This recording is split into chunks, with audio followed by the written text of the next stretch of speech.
What's going on, everybody? It is your boy Dylan Mathews, live from the Kia Studios, giving you the hometown take. Of course, I just said I am your host, Dylan Mathews. Edition number 2 of the hometown take gets started tonight, and I'm excited to bring it to you all. Thank you all for listening.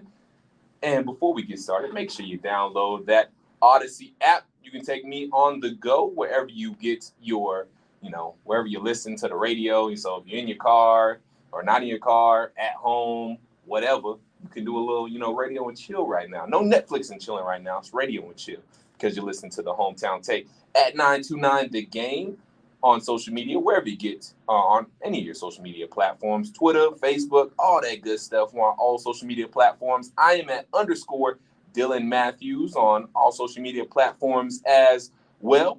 And we got a great show for you lined up tonight. So, obviously, the hometown take, we're talking about mainly what's going on in the world of the Atlanta Hawks and the NBA, but we're going to get into a little Braves discussion. Braves won 4-1 this afternoon, late evening, whatever you want to call it. We'll recap that for you here quickly at the beginning of the show. I have a very unpopular opinion. It seems unpopular right now, but I still think the Atlanta Hawks are in the running for Kevin Durant. I think they're very much so in the running for Kevin Durant. We'll get into that here in about 18 minutes. At 8:40, I should say, we're going to go around the association. We're going to start with the East. Going to tell you what's been going on free agency-wise, other big trades. We'll start with the East. 9 o'clock, we'll go to the West. 9:20, I'm going to give you the state of the Hawks because they made one big move. I think another one is coming, and I'll get into it more at 9:20. But right now, they're a tier 2 team, a really good tier 2 team. The Atlanta Hawks are. But what do they have to do to get to a tier 1 team in the Eastern Conference? We'll talk about that at 9:20. And at 9:40, you can go ahead and start putting your Grillin' Dylan questions in now. Hashtag Grillin' Dylan. You can tweet me. You can call me up. I'll open the phone lines at 9:40. 404-741-0929 is the phone number. So tweet me, call me, whatever you want to do. DM me, all that good stuff. We will do Grillin' Dylan at 9:40. Producer Josh is in the house. What's going on, Josh? Nothing much, man. Happy 4th to you. Well, happy 4th weekend. It ain't the 4th yet.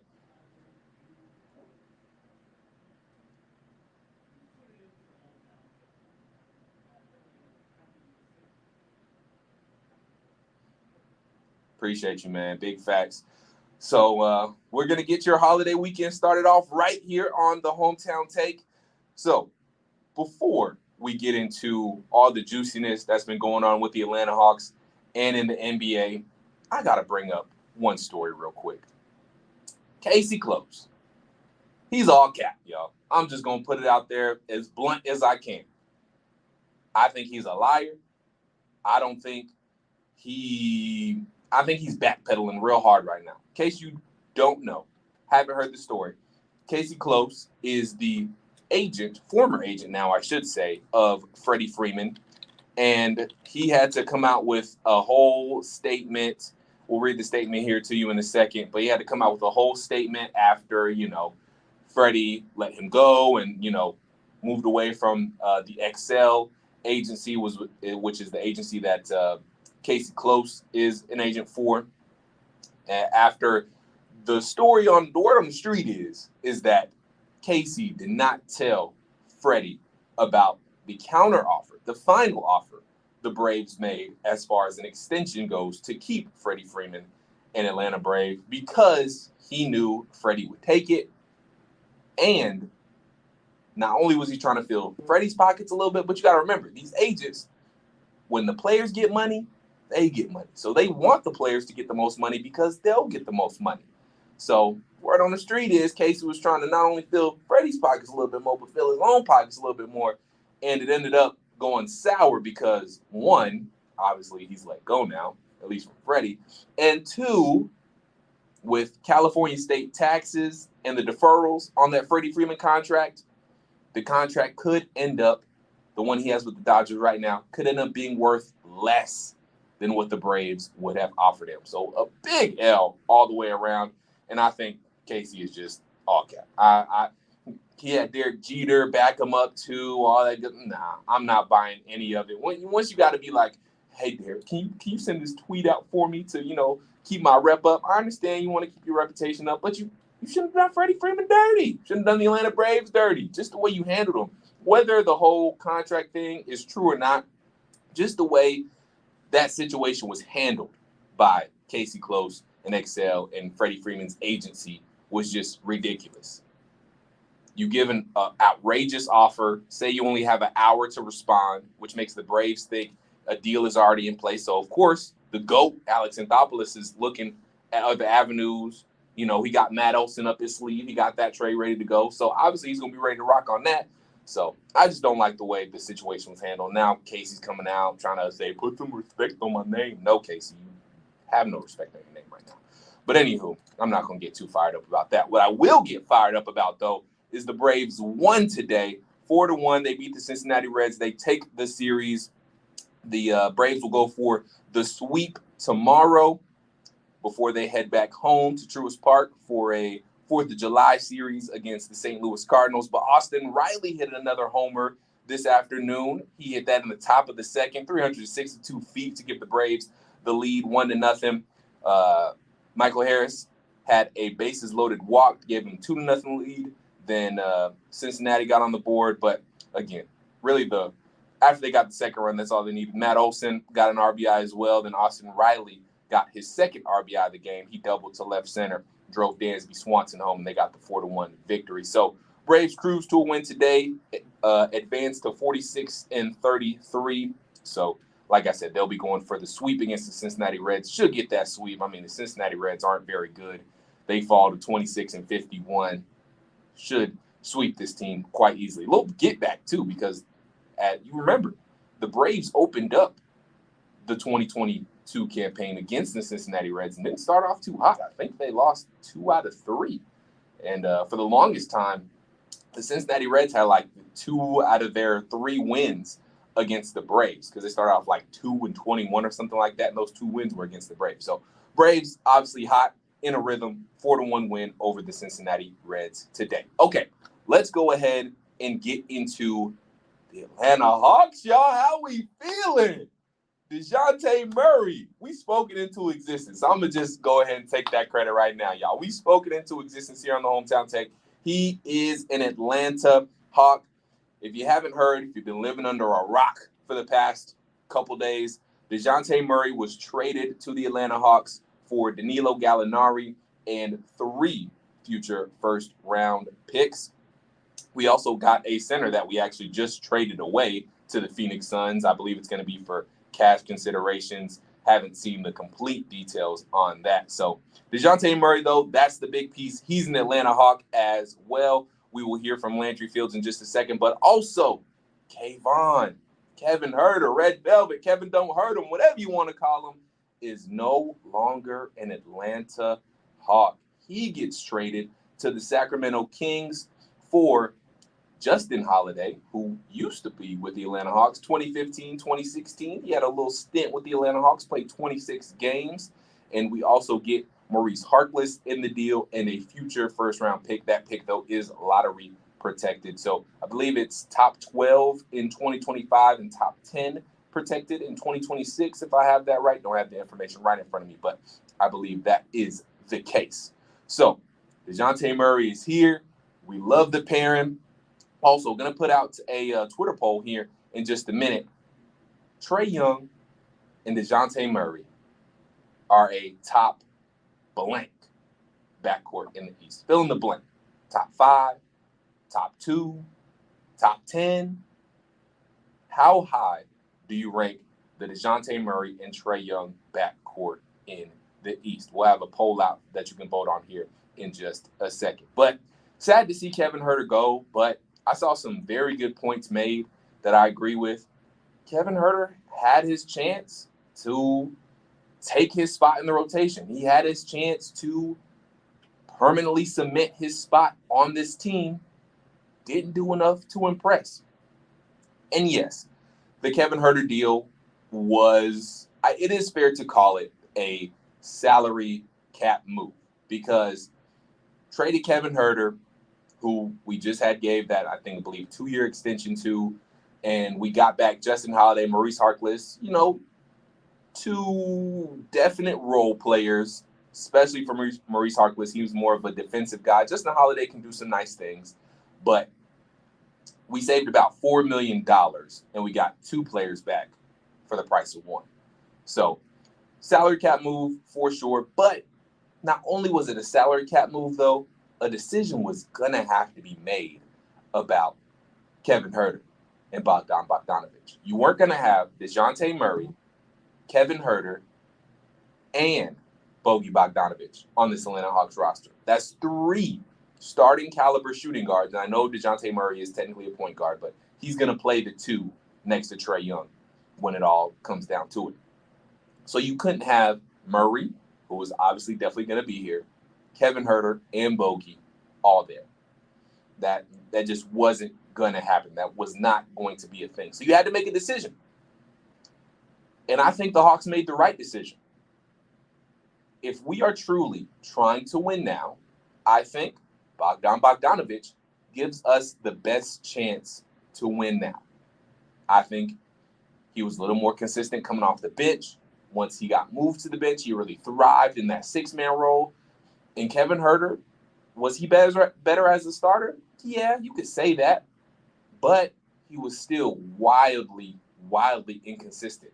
I mean, there would be times Kevin Huerter will put up 2-point, 4-point, maybe even 0-point games, and he would just completely disappear. Now, there would be nights where Kevin Huerter would carry us, and he would be on, and he would be hot, he'd be knocking down everything. But the consistency just wasn't there for Kevin Huerter. So, again, sorry to see Kayvon, Red Velvet, Kevin don't hurt him. I'm sorry to see him go, but I think if we are truly trying to be a win-now team, and if they're going to keep Bogdan Bogdanović, that's all to be determined too. We'll get into that a little bit later. There still could be a move with John Collins, Bogey. There could still be a move that involves those 2 down the line, but we'll talk about it a little bit later. But if the Hawks are planning on keeping Bogdan Bogdanović over Kevin Huerter, I think they made the right decision. Before we get out of here, before we hit our first break, let's hear from the GM, Landry Fields, talking about how Dejounte Murray fills all the boxes for the Atlanta Hawks.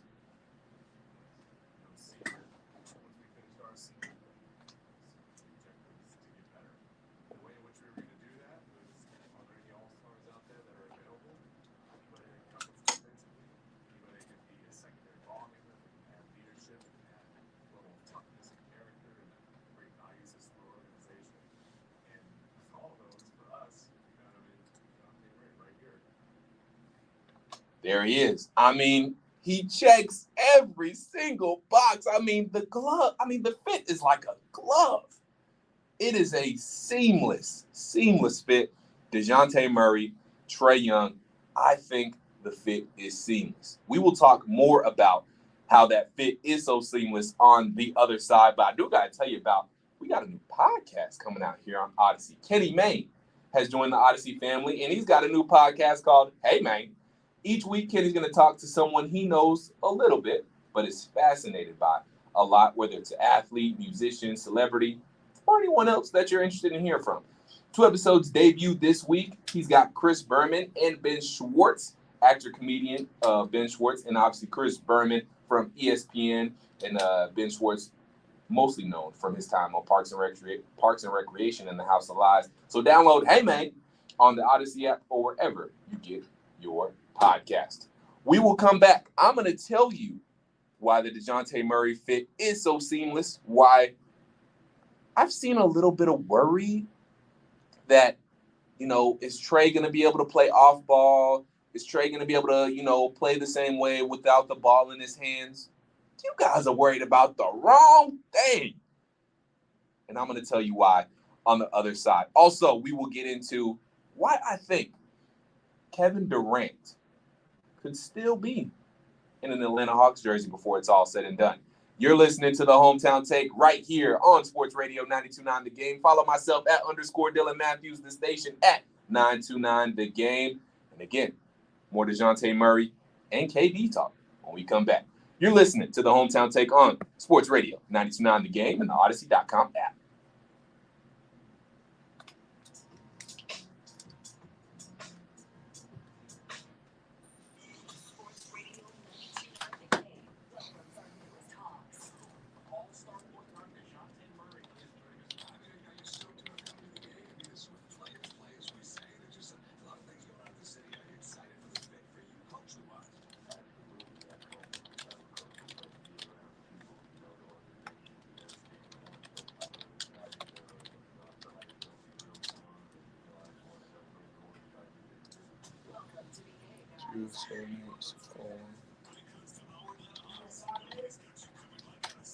Yeah, that's cool. That's cool. Yeah.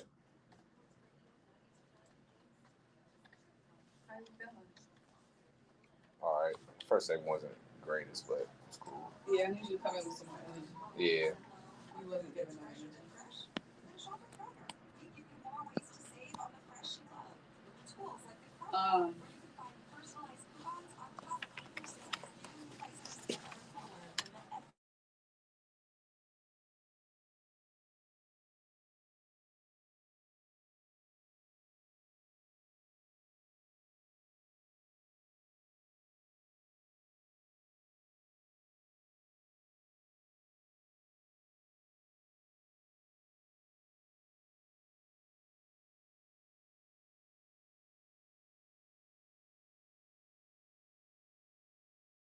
My bad, y'all. So we're on a commercial break right now. The station's on a commercial break right now. So y'all getting a little behind the scenes. But after every 15 minutes, they go to a commercial break. So 8:15 they went to a commercial. 8:30. 8:30, 8:35. Anyway, it's 15 minutes of talk and then 5 minutes of commercial. Y'all listen to the radio. But we're also, of course, live right now on 92.9 The Game. So you can listen here on YouTube or you can listen live on the station as well. But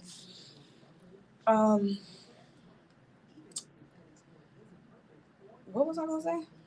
What were you going to say? What's the next segment? KD, I'm going to talk a little bit more about Dejounte Murray because I didn't get into it too much. Yeah, because you was talking about the Braves. But I had to update the people on the Braves. I mean, I won't spend on what the Braves already played. So. Huh? They've been updated. I know. I said I'm not going to update them anymore. They already played. No, I'm just saying until now, like, they've been updated. Well, I had to mention it. Yeah, but not for 8. Well, I talked about Braves too. The Braves weren't fully 8 minutes. So, talking about the Braves score, I wasn't talking about them that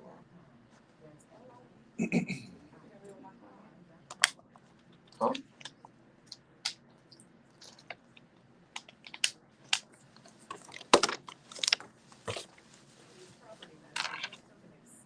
Simone discussed the sick. We want to hear y'all.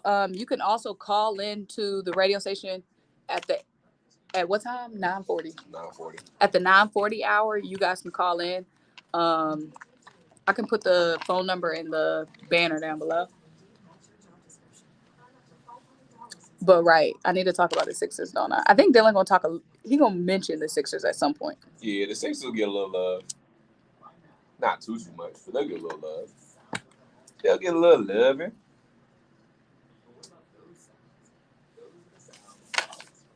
But I'm basically the producer, kind of.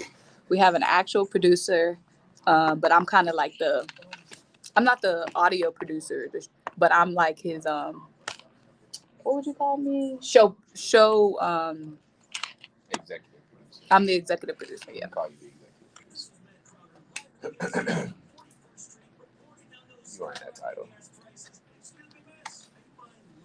So we're about to come back live. But yeah, don't forget about the Odyssey app. My man, Superman Strong, right? Y'all can y'all also can listen on the Odyssey app, or you can listen to on your local station, 92.9. Just want to confirm Harden is the only winner from the Sixers and Nets deal. LOL. Sorry. All right, we're about to get back live. I bet.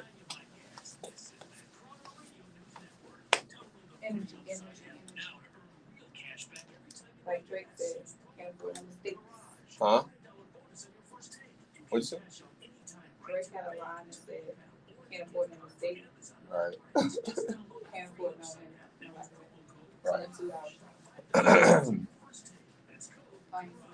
Thank you.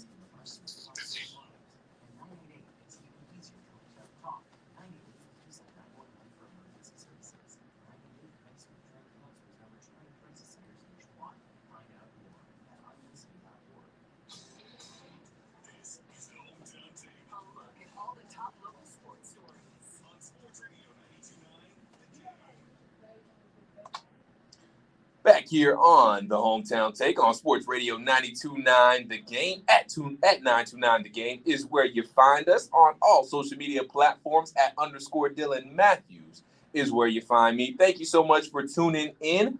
Happy 4th of July weekend to you. 4th on Monday. Hope you guys got some big plans, safe plans. Make sure you be safe out there.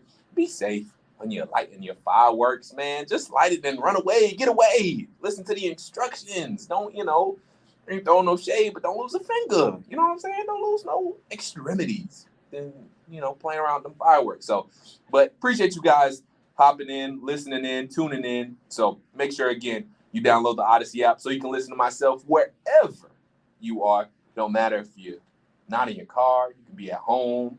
You can be at a restaurant waiting on your meal. That might not be the best thing. If you have headphones, it might not be polite. But you get what I'm saying. Wherever you are at, if you got the Odyssey app, you can listen to me and you can listen to this station. So at 929 The Game, at _Dylan Mathews, where you can find the station and where you can find myself. And again, this show is called The Hometown Take. I got to remind you guys, as the Hometown Take gets established, got to remind you guys why the Hometown Take is called The Hometown Take. It is called The Hometown Take because I am a Georgia boy through and through. Born and raised here, have never lived anywhere else for any amount of time, any period of time. So I root for all the Georgia sports teams. That includes Hawks, which we're about to get into, Braves, Falcons. I'm such a Georgia homer. I root for Georgia and Georgia Tech. Now, Georgia Tech has been bad, so I haven't had to, live through that conflict. But there you go. All right. Let's get into more Atlanta Hawks talk because they are obviously the big stories of the town right now. Dejounte Murray, an Atlanta Hawk, got another all-star here beside Trae Young. I love to see it. And I don't know why. Some of us here in Atlanta have just the bad habit of some of y'all are Debbie Downers. I'm going to just go ahead and put out there right now. Some of y'all are straight up Debbie Downers. Not a lot of y'all. But some of y'all are real Debbie Downers. Anytime something good happens, y'all trying to find a way to rain on the parade. Stop it. Enjoy the fact that Dejounte Murray is here, that he wants to be here, because he said if it wasn't going to be here, then he would have stayed in San Antonio. He wanted to be here, though, and the Spurs graciously allowed him to come here and work out a deal with the Hawks. But that being said, I've seen a little too often, and Trae Young's father, agrees with me on this as well because he has said it himself. Some of y'all are worried about the wrong thing. Some of y'all are worried about, is Trae Young going to be able to play off ball? Is he going to have the same type of impact without the ball in his hand? Y'all worried about the wrong thing. That's what Trae Young and Dejounte going to figure out. And they're going to figure it out if they haven't already. Dejounte talked about this during his pressure. They were talking for about 3 weeks before the trade actually went down. And Trae Young called him as soon as the trade went down. These guys want to play together. They're going to work it out. They're going to be fine. So, if any of you out there have questions about Trae Young and his ability to play off ball, I want you to listen to what his father, now, of course, his daddy going to talk him up a little bit. His daddy not going to say he can't play off ball. But I think he does make a solid point when he says, quote, I keep seeing, hearing this, and so funny. People really don't watch the Atlanta Hawks or have followed Trae Young, my son. My son has played off ball most of his life. That's how he became the player he is since 8th grade. He just hasn't had a chance since AAU days with the 100 emoji at the end, unquote. So, Trae Young done played plenty of off ball. You got to think, what is Trae Young's number one attribute. His shooting, right? His ability to shoot the ball. He got in the gym range, and in case you don't know what in the gym range is, means as soon as you step in the gym, you can knock down a shot. So as soon as you step foot on that court, you can knock down a shot from anywhere. That's in the gym range, and that's what Trae Young has. So his number one ability is shooting. That's his number one attribute. So when he got that, when he first started playing basketball, that's what he could do best first. That was his best ability first. He developed, the dribbling, the passing, all that, came afterwards. But he's a natural-born shooter. And that's why he's been playing off-ball since he started playing basketball. Okay? Trae Young can figure it out. Dejounte Murray and Trae Young will figure it out. If Trae does need some tips on playing off-ball, there's plenty of Steph Curry film he can watch. There's plenty of film out there. He can watch some Klay Thompson. He can watch some Steph. Because it's about to be Splash Bros 2.0 in this thing. But, guys and gals, don't worry about Trae Young and Dejounte. Don't worry about who's going to have the ball, who's going to play off ball. Don't worry about none of that. That's going to be fine. I promise you. And isn't that kind of what we needed? Somebody to take the ball handling responsibility, take that pressure off of Trae Young, because what was the problem in the Miami Heat series? I'll wait. The problem was we all knew Trae Young was going to have the ball in his hands. We all knew the offense ran through Trae Young, and everything started with Trae Young having the ball in his hands. Now, that doesn't have to be the case. Dejounte can bring the ball up the court. He can make something happen himself. And if they're too focused on Trae, well, guess what? Dejounte going to eat. And if they try to press up on Dejounte, well, guess what? Trae Young going to run off some screens. He's going to get open. He's going to knock down some shots. So it's going to work out. Y'all chill out. Relax. Let the players play. Watch how it turns out on the court. But I just thought it was funny that, some people think, no, it's going to work. Relax. It's going to be fine. All right. So Kevin Durant obviously has requested a trade to away from the Brooklyn Nets, went up to the owner straight up and said, I'm ready to get up out of here, get me out of here. He did it just like that. So, obviously now, the Kevin Durant sweepstakes have been underway. And I know, before y'all get in the tizzy and say, Dylan, he's not coming here, Dylan. There's no way. Okay, I know his preferred destination is the Phoenix Suns, Miami Heat. I get all that. I understand all that, and I respect all that. But word on the street is, and this is just me looking at reports, scrolling through Twitter, looking at things, word on the street is he's not going to be as in charge, and he's not going to be as in control as you guys think. Brooklyn is going to take the best deal for the Brooklyn Nets. They're not going to try and cater to every Kevin Durant request. They're already going to trade him, but now the Brooklyn Nets are going to do what the Brooklyn Nets need to do to make sure the Brooklyn Nets don't stink for the next decade, and they can kind of rebuild this thing up. Because, if you haven't seen, I think Chris B. Haynes tweeted it out, the Lakers and the Brooklyn Nets are engaged in trade talks that would include Kyrie Irving and guess who? Russell Westbrook. Man, oh, man. Poor Russ, man.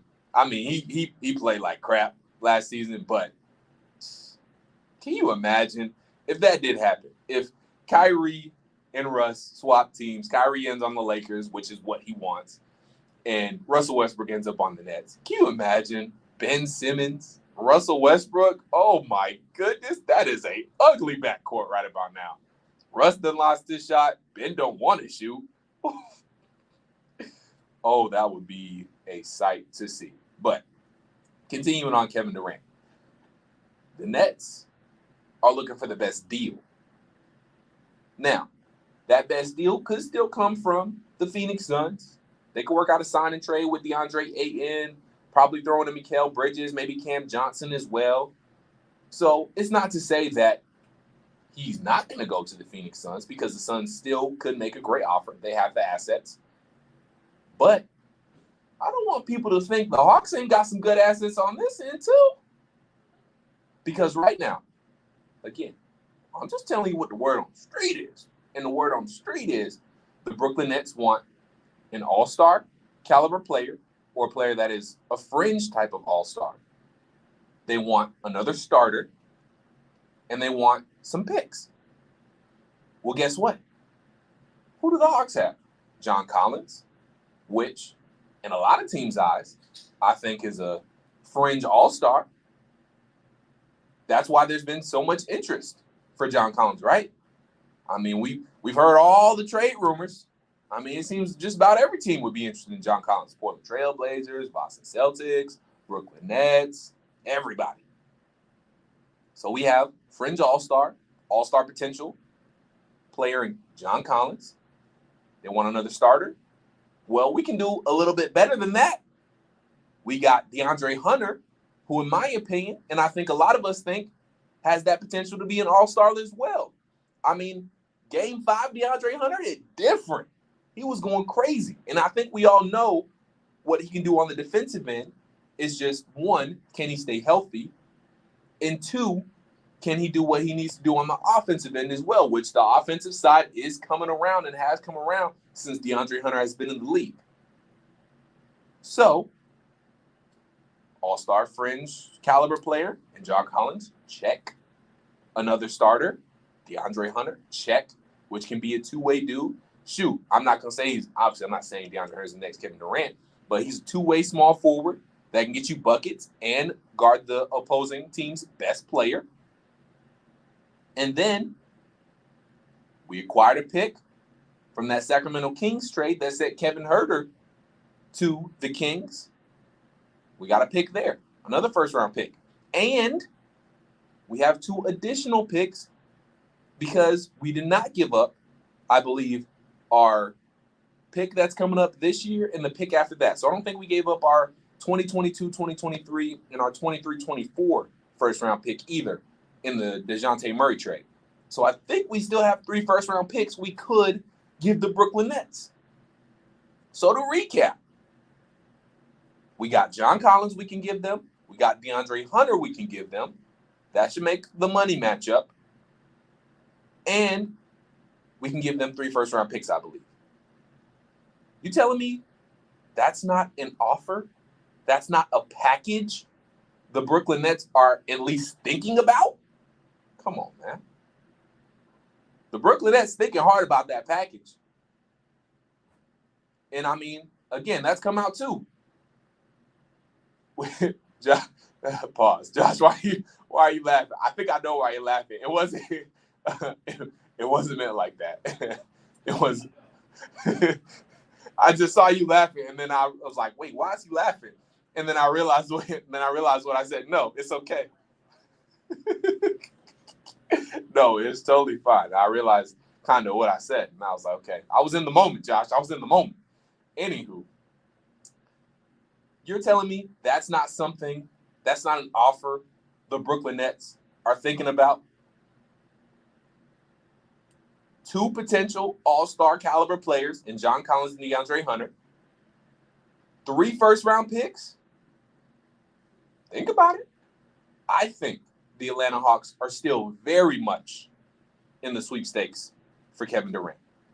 And again, I know they can offer DeAndre Ayton, do a sign and trade for DeAndre Ayton, Mikal Bridges, Cam Johnson. That's all good and well, but I think we have a pretty good offer on our end as well. Let me know what you think. Tweet me at _Dylan Mathews. Tweet the station at 929thegame. Do you think the Atlanta Hawks are realistically in the running for Kevin Durant? Let us know below. Also, speaking of social media, follow us at 929thegame on all social media platforms, Twitter, Instagram, Facebook, all at 929thegame. That's the radio station. You can follow my personal Twitter page, Instagram page, all that good stuff, even TikTok if you're into that kind of thing, at _Dylan Mathews. And I'm on YouTube as well at Dylan Mathews. And I told y'all in the first week, I'm about to go to a break here, but I told y'all week 1 last week that the most important thing you need to remember about my name, 1, is this D-Y-L-A-N. No shade to the D-I-L-L-O-N's out there. It's all good. It's all love. But the most important thing is it's one T. Mathews.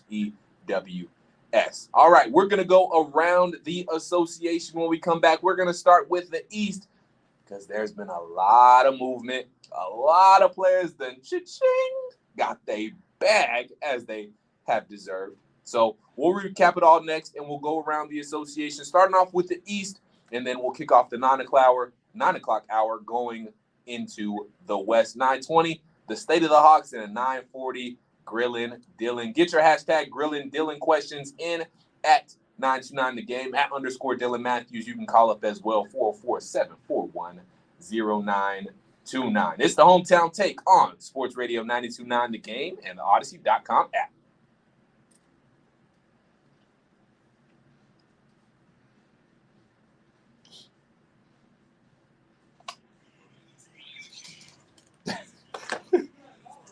Huh? Oh. My bad. I did not see that.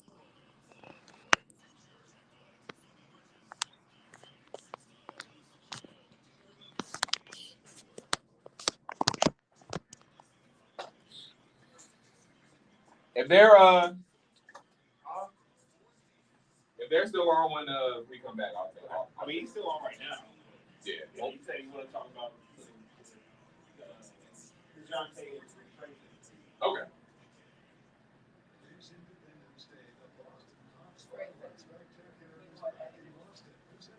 Yeah, that segment felt good. For the next segment. Mm-hmm. Energy.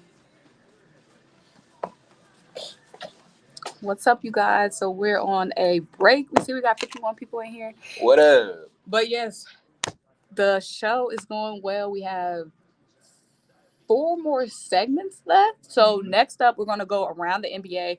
So Dylan's going to be giving his takes on all the moves around the NBA, not just the Atlanta Hawks. So that will be the next segment at around 8:40 p.m. So it's about a 3-minute commercial break going on right now, and then we'll float around the NBA. All right, bet. Who's on phone? I can hear you now.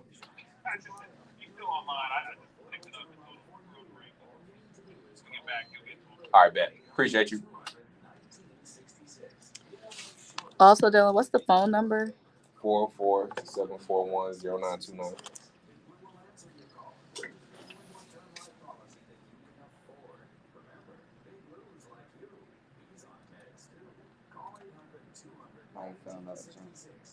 Good. The second segment was good. So good. Yeah, I need that energy. Just saying. Love that. Love it. You're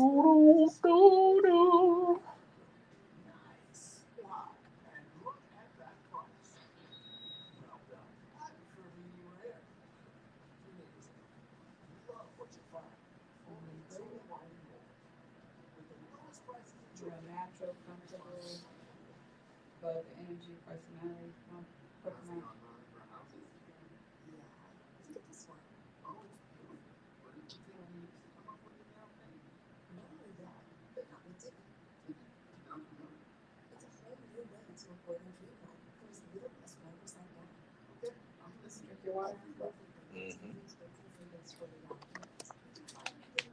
Here.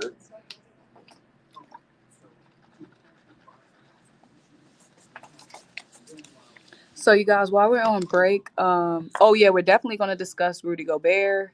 Definitely going to discuss that. We're going to discuss. Oh, yeah, we definitely talking about that. For sure. But, y'all, while we're on break, I pretty much, do my duties as producer. So I tell Dylan how he's doing and stuff. So the first segment I really loved. Also, y'all, give us your feedback down below in the chat. How do you guys think this Dylan is doing?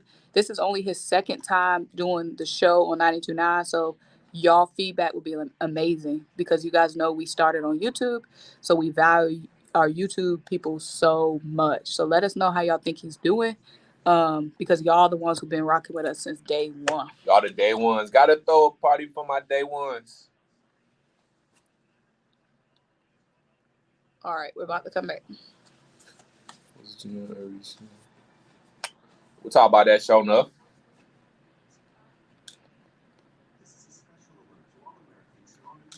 Gotta throw a party for my day ones.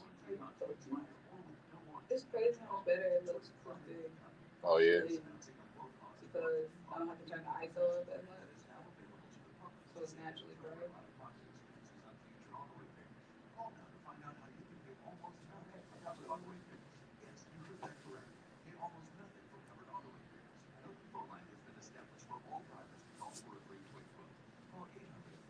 One minute. All right.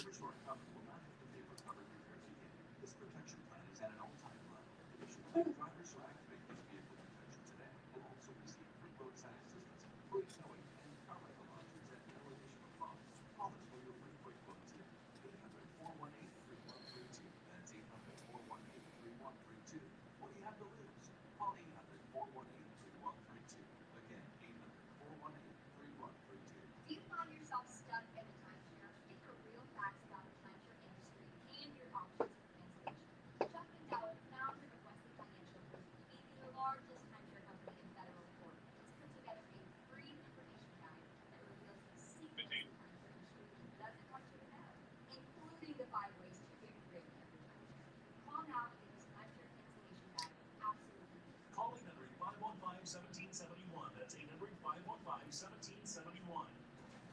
This is the Hometown Take. Look at the top local sports stories on Sports Radio 92.9 The Game. Back here on the Hometown Take, Dylan Mathews with you, bringing you the Hometown Take on Sports Radio 92.9 The Game. I'm live in the Kia studios. Follow the station at 929 The Game on all social media platforms, Facebook, Instagram, Twitter. You can find us everywhere. We are social. I'm social as well at _ Dylan Mathews, Twitter, Instagram, Facebook, TikTok, YouTube, all that good stuff. Just follow me. And thank you for tuning in. Happy 4th of July weekend to you guys. We're going to get your holiday weekend started all right. You feel me? So we're about to go around the association because it was bad day for a lot of people out there. A lot of people got their money. They got their moolah cha-ching. They secured a whole bunch of bags in the NBA this offseason, not too long ago, as free agency continues. Before I do that, though, I got to let you guys know, after the Hometown Take, we got the Dopey Millennials making their debut show at Garrett Chapman and Caleb Johnson. Coming up next, the Dopey Millennials, they'll keep talking Braves, Hawks, all of it. So make sure you stay tuned. They'll be on 10 p.m. to midnight this evening. So don't move your radio dials. Don't move your Odyssey apps. Just stay here on 92.9 The Game all night long. We got you covered. All right. Let's go ahead and go around the association. We start in the East. I will give you a recap of what has happened. Oh, yes. Also, can't forget. Thank you, Josh. We got Lionel on the line as well. He's been holding patiently. So before we go around the association, let's get to Lionel. He wanted to talk to Dejounte Murray. Let's do that now with Lionel. Lionel, what's going on, my dude? Thanks for calling in. I'm holding up good, man. Holding up good. I hope you are.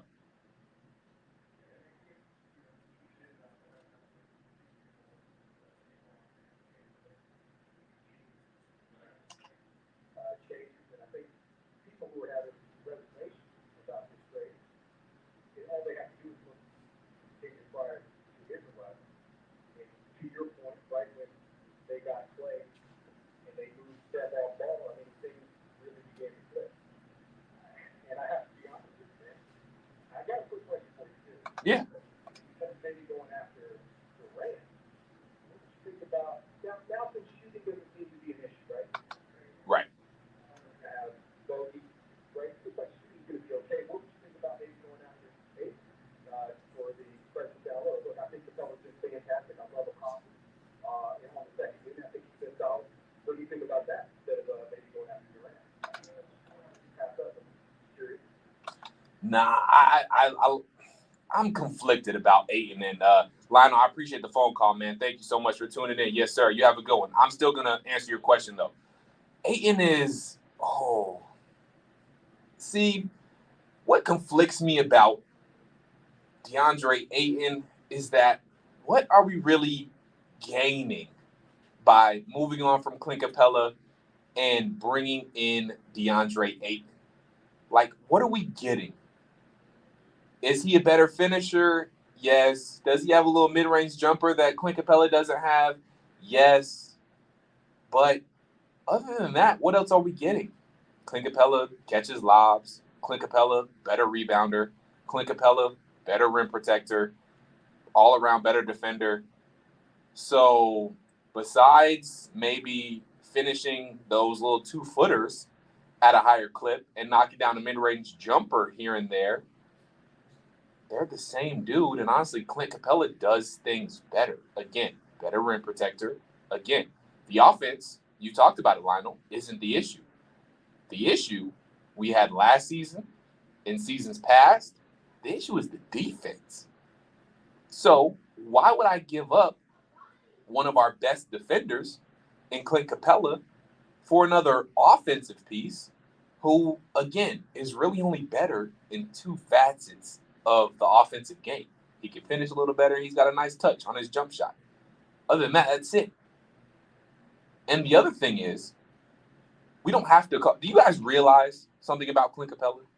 Clint Capella is effective to the point where we don't have to call plays for him, and he's still effective. Clint Capella gets us, 14 and 14, 10 and 14, 10 and 13, double-double a night without us calling one single play for him. Do you guys realize that? DeAndre Ayton, you're going to have to throw it to him down low. You're going to have to, you're going to have to feed him in the post. I'm not super, super high on DeAndre Ayton. Now, will I argue if we bring in DeAndre Ayton? No. But I don't think it's necessary. I think there's other things that we can go after. And again, offense is not the issue. We got Trae Young. We got Dejounte Murray. If we keep Bogey, great. Offense is not going to be our issue. We need more defensive-minded players around Trae Young, which is why we brought in Dejounte Murray, who is a all-star caliber guard who can score too, but he does on both sides. Top 15 defensive rating in the league last year. 2 steals per game, led the league in defense last year. We brought in Maurice Harkless. He's a defensive guy. We still got DeAndre Hunter. So we need to keep defenders around Trae Young because the offense is going to be fine. Shoot, we wouldn't have to make another move, and we would be better offensively just because of what we did with Dejounte Murray and the pieces we already have. Mm-hmm.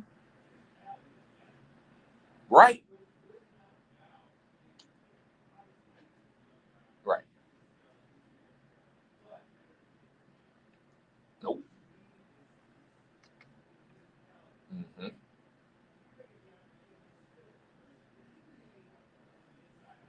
Right. Mm-hmm.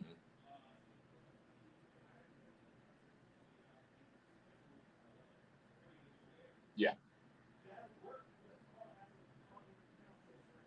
Correct. Right. Nope. Mm-hmm.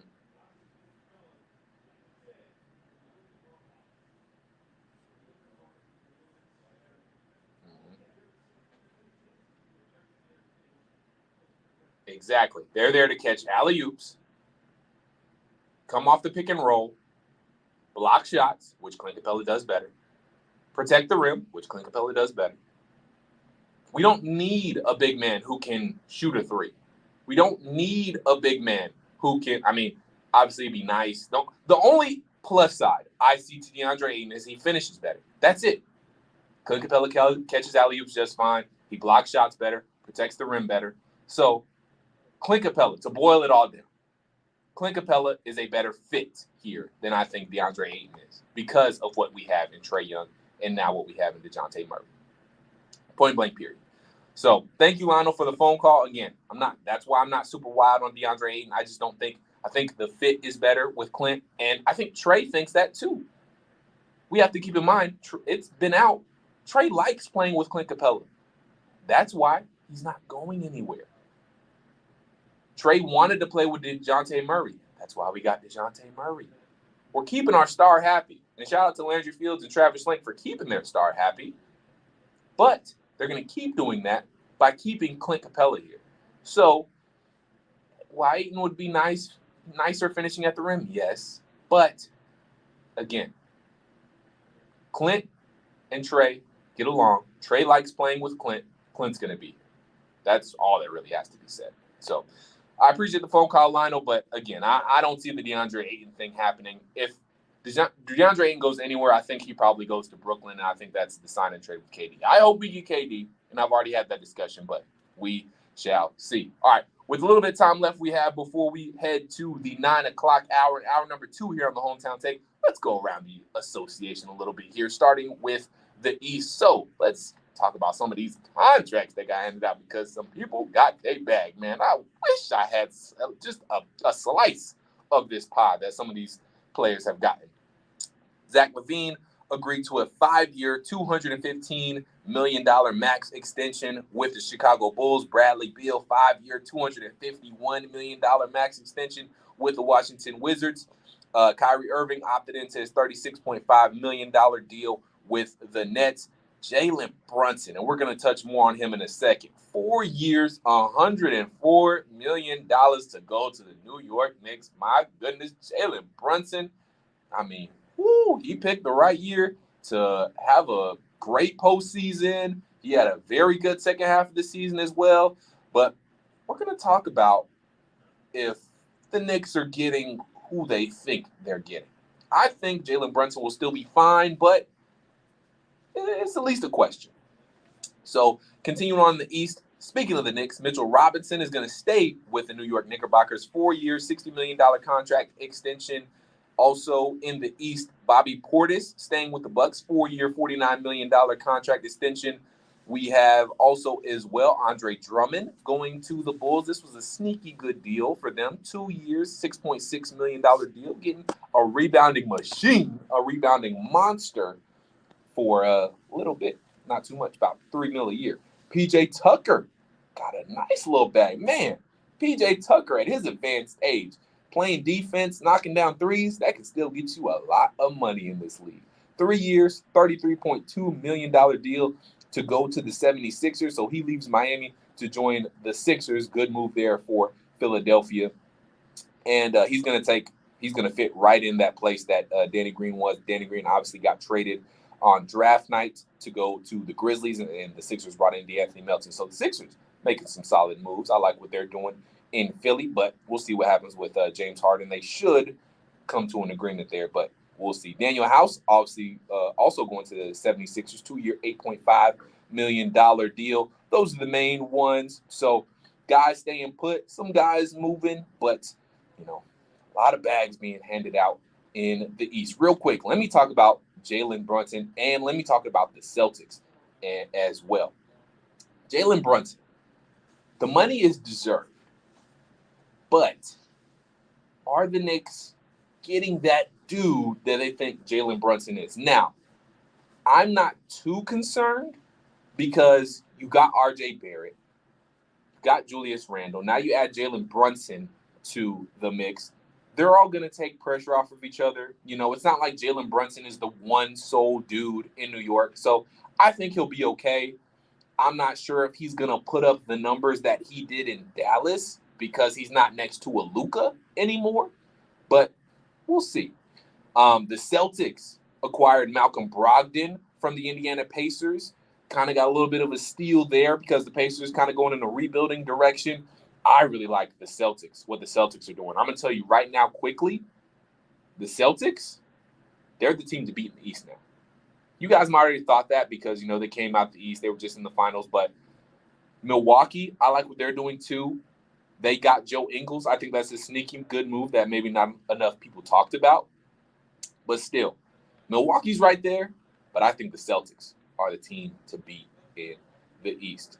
Let me know what you think at _Dylan Mathews on Twitter. You can tweet me. Make sure you get your hashtag Grillin' Dylan questions in as well at 929thegame on all social media platforms. Make sure you give us a follow on the station. And also, dive into history and culture of baseball's unknown, unofficial rulebook with Unwritten a new podcast hosted by former players Ron Darling and Jimmy Rollins. Unwritten looks at all the secret and non-so-secret guidelines that big leaguers follow while playing the game. Ron and Jimmy give you their players' perspective on bat flips, beanballs, brawls, and more. On this week's episode, how to talk to an umpire. I guess, you can't say certain words to an umpire if you ain't trying to get tossed. Ron and Jimmy peel back the curtain on those heart-to-heart discussions with the men in blue.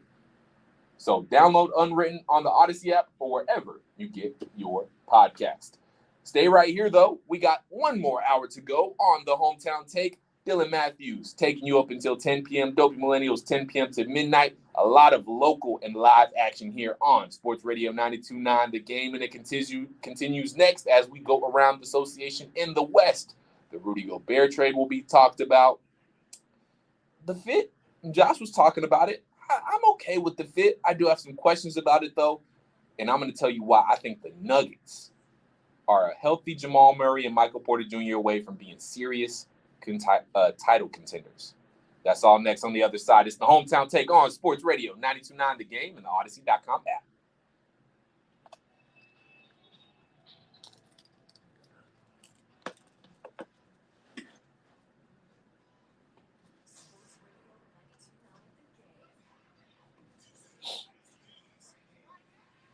Not you still in my line.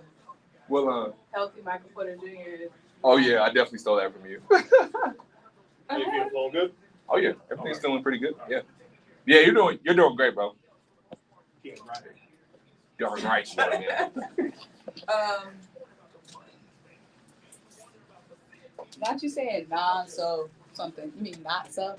Yeah, but I was just getting on with it. It's just read. Yeah, I understand. Yeah. Just giving you, you're doing amazing. Let me mute you while I play you out.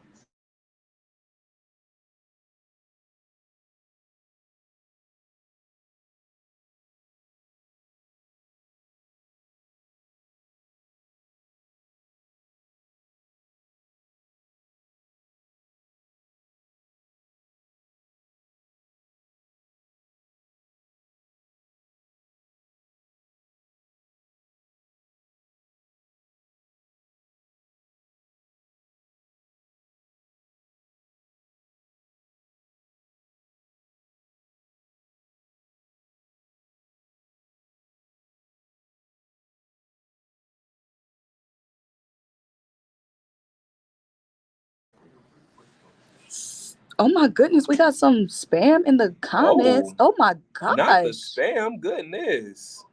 Sorry for the spam, y'all. Didn't even notice it was in there. Goodness, and they coming in strong. They came in heavy. My goodness we gracious. got kids in the chat. Right. How dare you, spam? How dare you? So for the next hour, what's up for the next hour? Are you still going around the NBA or just the West? Going around the West. I got. Because you got caught up with that caller. Yeah, I got one thing. That was good, though. Talk about. With the. That was good. Yeah. Mm-hmm. So you can use that, honestly. You got a lot of good stuff because it's been going. So. Yeah. That DeAndre Ayton versus Clint Capella was really good too. Thank you. But yeah, no, I'm still. Not looking so moody now because it looks like such a vibe. For real? Oh, because the sun going down. Look. Oh, let me see. Like with the sun going down, it looks like an extreme vibe.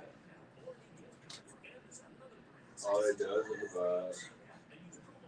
Versus how it looked earlier, like with the sun. Like the yellow. Oh, yeah. Like the yellow doesn't look bad, of course, yeah. but that now that it's darker, it just looks so good.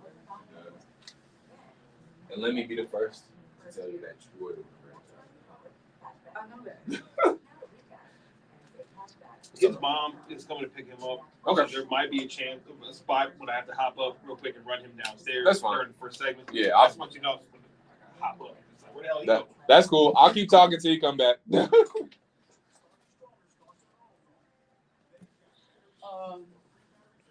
Great. Like I said, no complaints from my camp. And no complaints. We need more. You had two. You just had. Okay, y'all are getting the behind the scenes, so y'all about to hear my pep talk to Dylan. All right. You had really, really two strong segments. Your last 2 segments, amazing. Great segments. Yeah. Just keep that up. Okay. Your first segment was good, but I just dry. know you average a triple double, so we're gonna expect that. So when you come out and just do a double double, like that's a double double is a PR for a lot of people, right? But when your PR is a triple double, that's what we need. Right. You know what I'm saying? Yeah, you got me there. So what do you say? All right, we're coming back, guys. All right.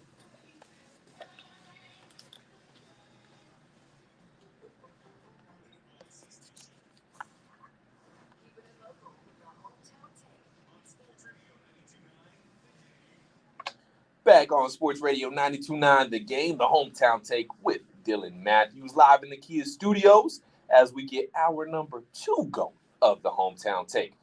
Went around the association last segment, talking about mainly the East. Now we're going to get into the West. I do want to put a quick little bow on the East because I didn't get to talk too much about the Celtics and the Milwaukee Bucks. Again, I think the Celtics are the team to beat in the East.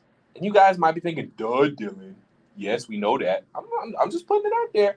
Now that they got Malcolm Brogdon, I think they are a scary, scary team. Milwaukee's right there, too. Got Joe Ingles. That's a really good pickup. But I think the Celtics are the team to beat. I am interested, though, to see, and this is what I really wanted to bring up mainly. How is that lineup going to look? Because I don't think you bring Malcolm Brogdon off the bench, right? So Malcolm Brogdon, Marcus Smart in the backcourt. You're not benching Jason Tatum or Jaylen Brown, but are you playing Jaylen Brown at the 4? I guess he's big enough, and I guess he can cause mismatches at the 4. He's strong enough, so I guess that's how they're going to roll out, and then do Al Horford at the 5. I guess that's how they're going to roll out. I don't know, but it worries me just a smidge. You know, if they see bigger 4s, is that a matchup Jaylen Brown can handle? It'll be a mismatch on one side, but on the defensive end, how will he hold up against, the premier 4s in the East? But we'll see. That is another topic for another day. But Celtics and Milwaukee got a lot better these past couple of days. Before we get into the West again, at 929 The Game is where you find the radio station on all social media platforms. At _Dylan Mathews is where you find myself. Thank you again for tuning in to the Hometown Take. Get your hashtag Grillin' Dylan questions in. We'll do that at 9:40. The phone lines will be open. If you need the number, I got you. 404-741-0929 is the Solomon Brothers Diamond text line and the phone line as well. So get your hashtag Grillin' Dylan questions in. Let's go around the association, focusing on the West. The Rudy Gobert trade. We got to touch on that first and foremost. The Jazz got an absolute haul for Rudy Gobert. They got, 4 first-round picks, 3 players. I mean, they got a lot for Rudy Gobert. Now, as far as how the fit is going to work with Rudy, Cat, I want to talk about that a little bit. Josh touched on it earlier, and Cat does stretch the floor. And I understand, he's a very good three-point shooter. He has that arsenal in his game. I understand all that, and I get all that. So he'll be able to stretch the floor. But I have to wonder. He's a good three-point shooter. Come on, man. You can't sell me with the three-point contest that he won, shooting unguarded three. I could win the three-point contest in the NBA. I'm just kidding. I could do that. But no, in all seriousness, the three-point contest is different than, shooting a contested three-pointer in an NBA game where it counts. So my thing is, and it's not even the fact about his shooting. I'm more so wondering, is he going to be bailing out defenses because he's going to be on the perimeter so much now that Rudy Gobert is going to be down low? How exactly is that spacing going to be working out? Cat, I feel like, does more damage down low. I don't like the idea of Karl Anthony Towns being on the perimeter so much. It could work. They could definitely prove me wrong, but I'm just not sold on the fit. I just like Dejounte Murray, Trae Young. That's a hand in glove, easy fit. This isn't a like round hole in a square peg or whatever the saying is. It's not that, but I'm not gonna say it's a smooth fit. Just because I think Cat does better work down low. Again, the shooting is a luxury for him to have. But I think he's better off down low, and he's at his best in the post. And now Rudy Gobert is going to be taking up most of that space. So I'm not sold on the fit, but that's Minnesota's problem to make it work. But that does seem like a dangerous lineup, at least on paper. D'Angelo Russell, Anthony Edwards, Jaden McDaniels, Karl Anthony Towns, and Rudy Gobert. That's a dangerous starting five. You got plenty of shooting, plenty of playmaking. You got defensive help now. Rudy Gobert, Defensive Player of the Year. Not this year, but, former Defensive Player of the Year. So they can figure it out offensively. They'll be fine defensively, I feel like, but we'll see. Also going around the association in the West, before I tell you why I think the Nuggets are just a healthy Jamal Murray and Michael Porter Jr. away from title contention, serious title contention, let's get into some of the contracts that were given out in the West. So the Trailblazers are keeping Yusuf Nurkic. And also, speaking of the Trailblazers, I like what they're doing as well. I'm not going to say that they're title contenders by any stretch, but I think they'll definitely compete for a playoff spot next year. Damian Lillard coming back. They re-signed Anthony Simmons as well. So Nurkic, 4-year, $70 million deal. Anthony Simmons, 4-year, $100 million deal. Bringing in Jeremy Grant. I like what the Trailblazers are doing. Oh yes, thank you, Gary Payton. Gary Payton II just got a nice bag from them as well. 3-year, $28 million deal to leave the Warriors, go to the Trailblazers. Yeah, I'm surprised.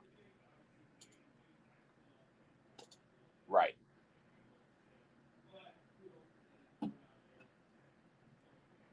Correct. Mm-hmm. Oh, for sure. He's going to come in and make an impact right away. Definitely on the defensive end of the floor. On the offense, he's got an okay jumper, but he does need to work on his offense a little bit. But he'll mainly be in there for defense, for energy.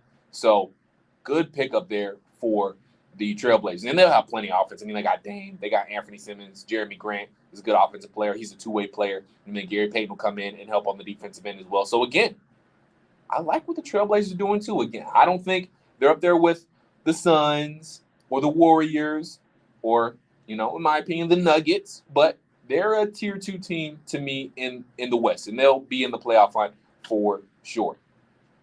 Also around the West, we got JaVale McGee. He got a nice – JaVale McGee, man. He had some questions about him, his maturity and whatnot, but he has been stable, and he's been getting some stable money.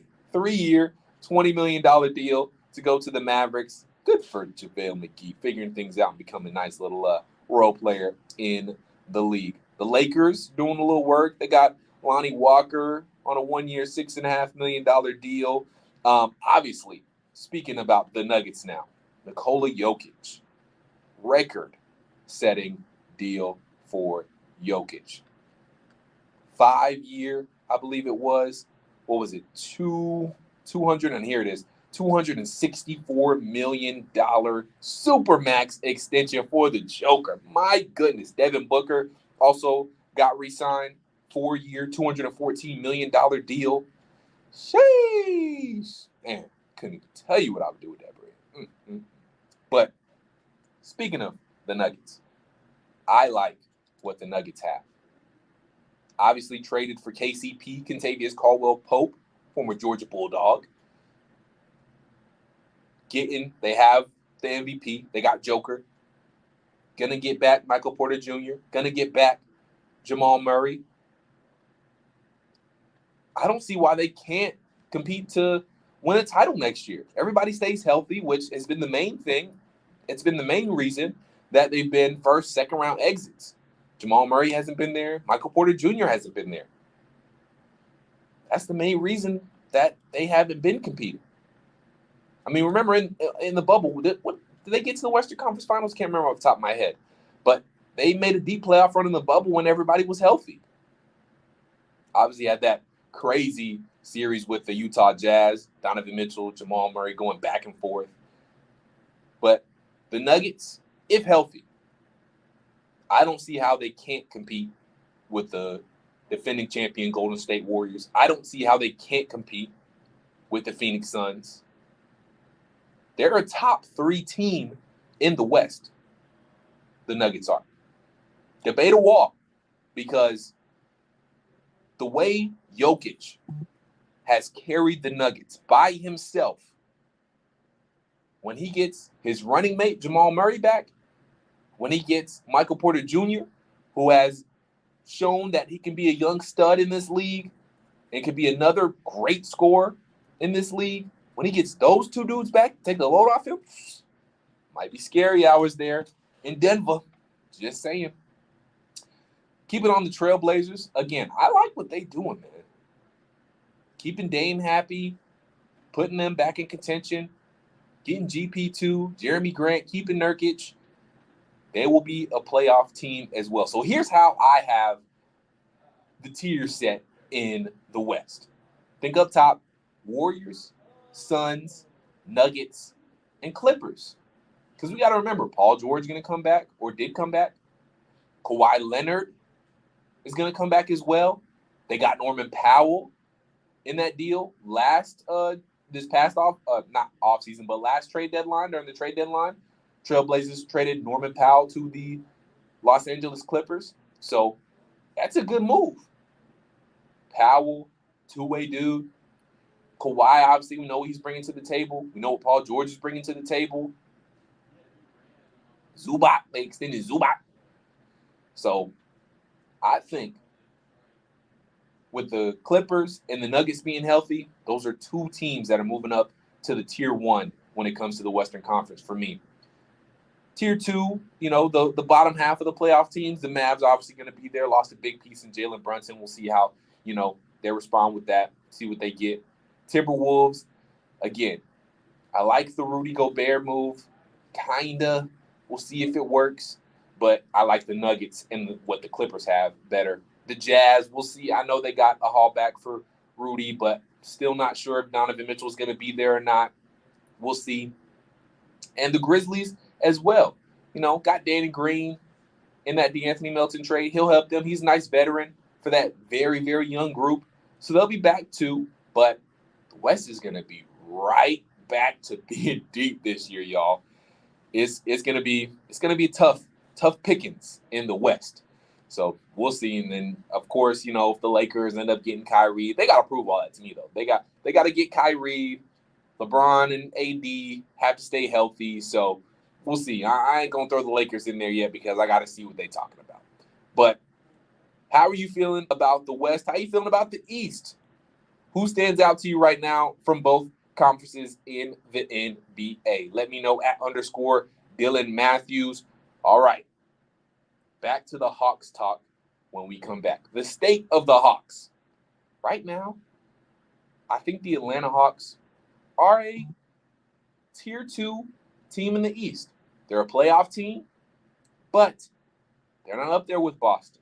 They're not up there with Milwaukee. They're not up there with Miami. Honestly, might not even be up there with Philly if they do bring James Harden back. How do they get there? I'll let you know when we come back. The Hometown Take on Sports Radio 92.9 The Game with your boy Dylan Mathews. We will talk about the state of the Atlanta Hawks when we come back. Stay tuned.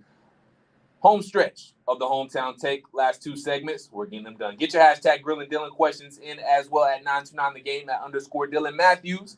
It's the Hometown Take on Sports Radio 92.9 The Game and the Odyssey.com app.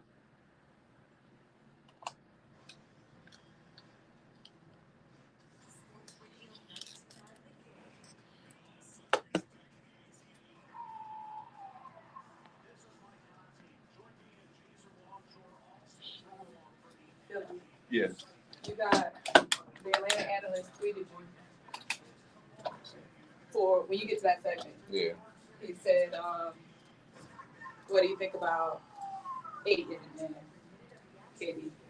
So you can answer it real quick. I mean, obviously you answered it, but I don't see it. Hashtag grill. He tweeted you. What's up, you guys? Yes, and he hashtag grilling it. Search Twitter. There. Oh, okay, there we go. What's up, you guys? So we have 2 more segments left. Let me know how you're feeling. So the next segment will be the state of the Atlanta Hawks. So Dylan will give his take on where the Hawks stand right now and what the Hawks need to do to make another leap, to make another jump. So that is the state of the Atlanta Hawks segment. And then lastly, he'll be taking your questions. So we'll be having live callers. You can call in. If you guys want to call in, I will drop the actually, what's the phone number then?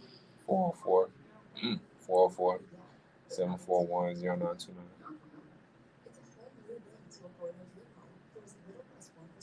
404 741 0929.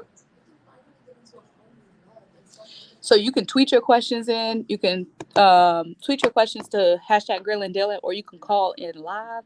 I will put in the phone number. So we're rocking until 10 p.m. Appreciate you guys for rocking with us. Appreciate the super chat as well. We got Appreciate you. We got a super chat from Superman Strong. Appreciate Superman Strong, coach. Yes, sir. We're going till 10 o'clock. Appreciate you guys for rocking with us. We're on a break right now. Yep. Have Big O and Collins in the starting lineup.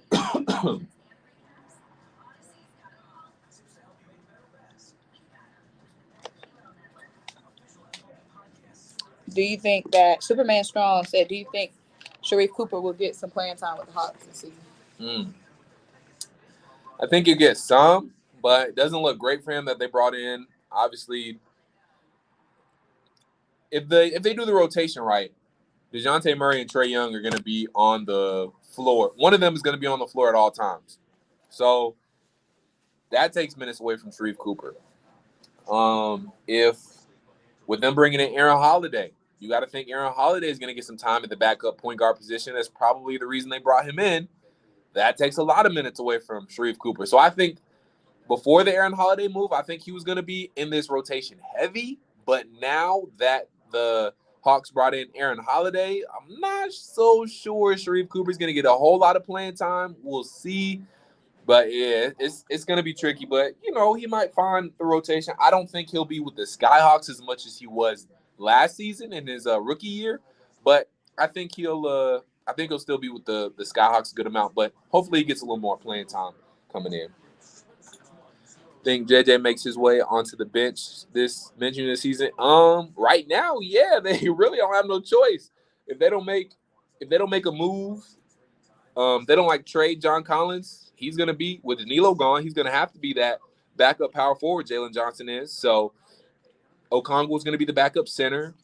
They might play Okongwu and Capella more, which could open up some minutes, but I don't see that really happening. The fit's not there yet. We got to see how much of a jumper Okongwu develops. So we'll see. But as of right now, Jalen Johnson is probably your backup power forward.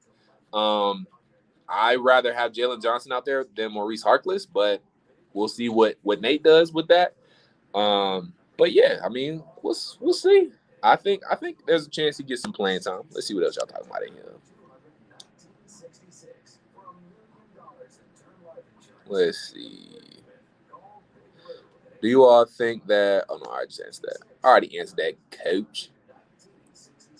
Big Owen Collins in the starting lineup.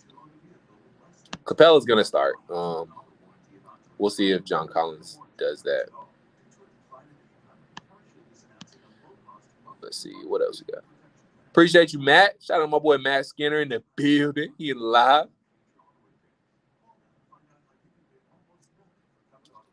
Might be about to come back soon.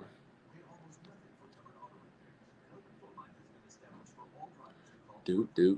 Look at some comments to answer. Looks like y'all got everything on lock, man. Hard to trade John Collins because nobody wants him. I'm not going to say nobody wants him. The problem is with – we talked a little bit of Ayton earlier in the show. The hard thing with John Collins is, though, is like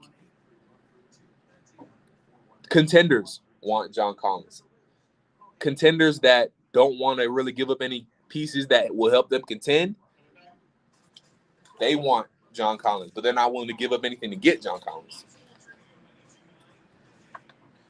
Back here on Sports Radio 92.9, The Game, the Hometown Take, live from the Kia Studios. Your host right here talking to you, Dylan Mathews. At 929 The Game is where you find us on all social media platforms, so follow the station. Follow myself at _Dylan Mathews on Facebook, Instagram, the Twitter, all of that good stuff. I want to tell you about a podcast as well. Kenny Mayne has a podcast called Hey Mayne. Each week, Kenny will talk to someone he knows a little bit, but is fascinated by a lot, whether it's an athlete, a musician, a celebrity, or just anyone else he wants to talk to. We got 2 episodes that debuted this week. Chris Berman from ESPN and Ben Schwartz, actor, comedian from Parks and Recreation and House of Lies. So download Hey Mayne on the Odyssey app or wherever you get your podcasts.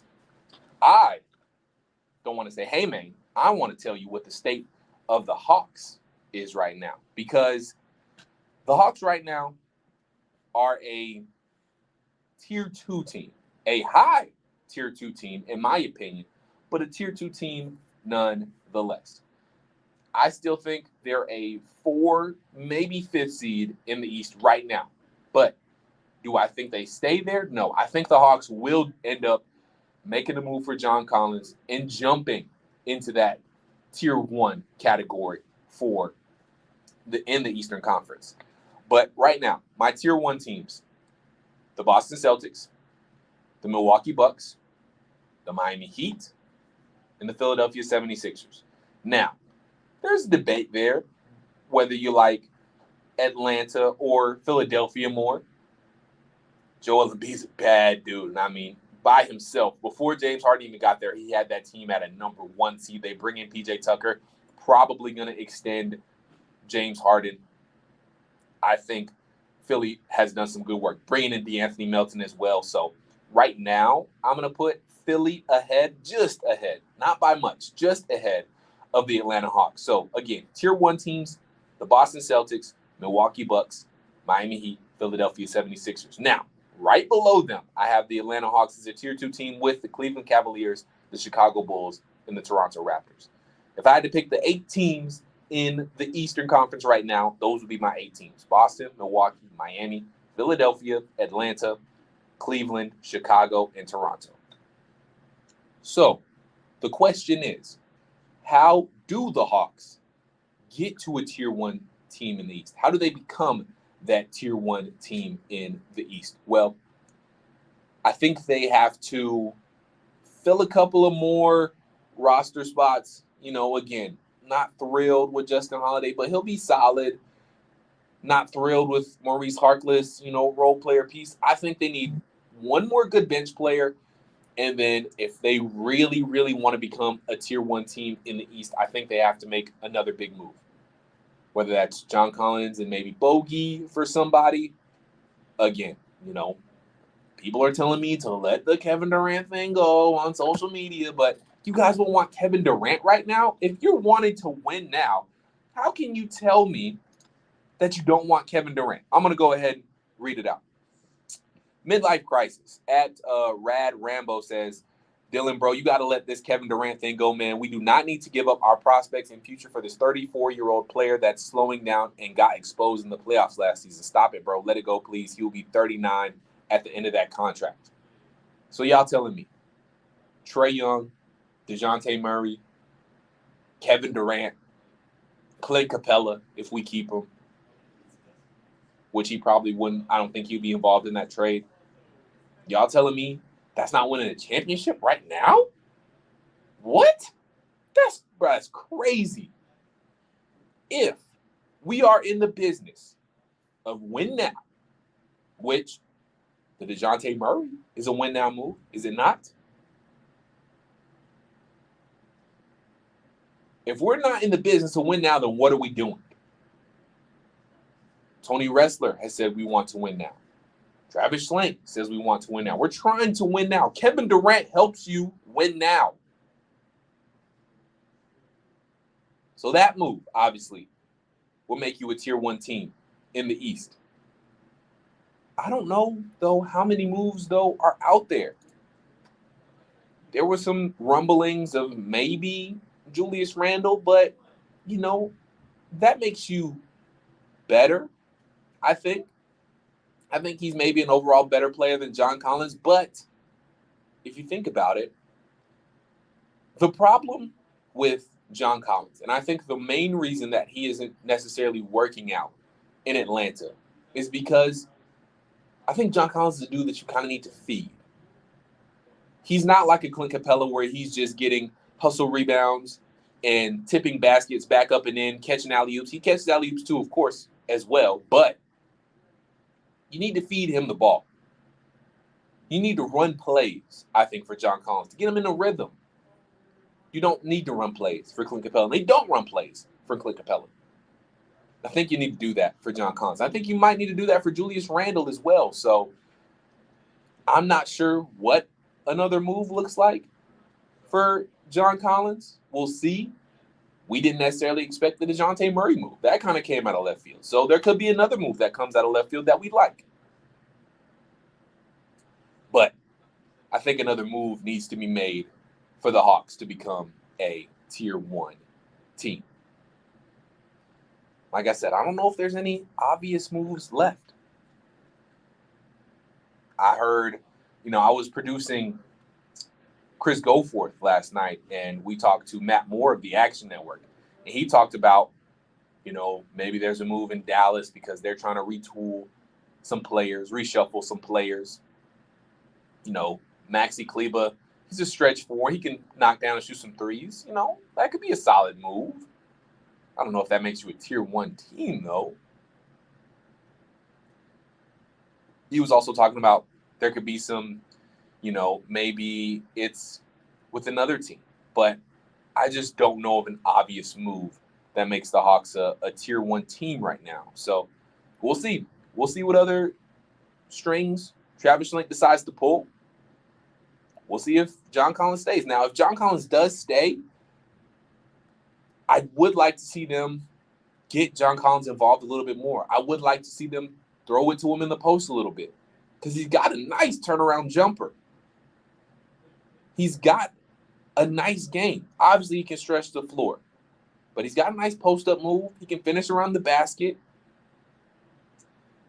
And we've been talking about, John Collins trade rumors. Is he going to be moved? Is he not going to be moved? At this point, I'm going to keep it a buck with y'all. I'm going to keep it real with y'all. I wouldn't be surprised, and I'm not saying he's not going to get traded, but at this point, I'm not going to be surprised if he doesn't get traded. I'm not going to be surprised if John Collins doesn't get moved. I'm not going to be surprised if he's on this roster. That's just me.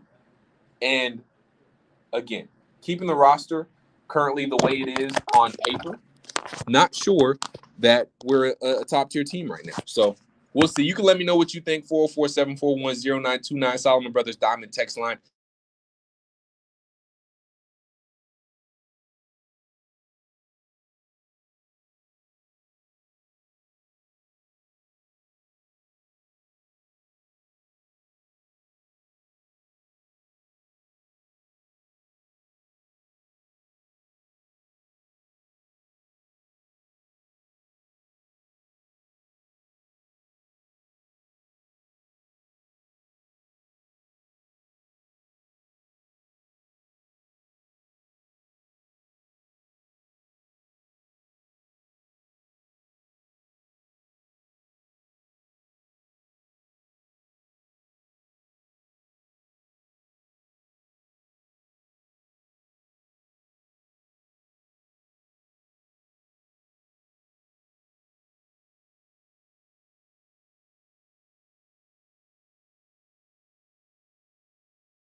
I get you, Richard. I get you, and I appreciate the phone call.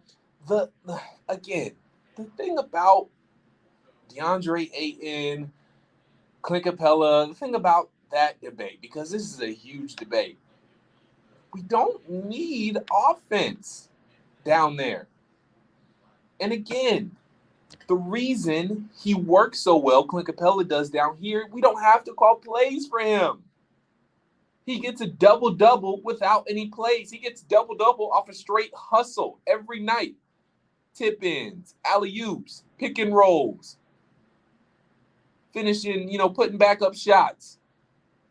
Does DeAndre Ayton finish better? Yes. Does he have a little jumper? Yes. But what is the problem with this team? See, I think that's where there's the disconnect. I want to fix the issues that this team has. Our issue is not offense. Our problem is not offense. And Landry Fields and Travis Schlenk talked about it too. They are going after defense this offseason. They are trying to fix the Hawks' defense this offseason. Clint Capella is a better defender than DeAndre Ayton. Hence is why I think he's going to stay here. And Trey likes playing with him. And guys, bump all the offensive moves that DeAndre Ayton has and the offensive moves Clint Capella doesn't have. Because I'm going to be straight up with y'all like this. None of that matters. Literally, none of that matters.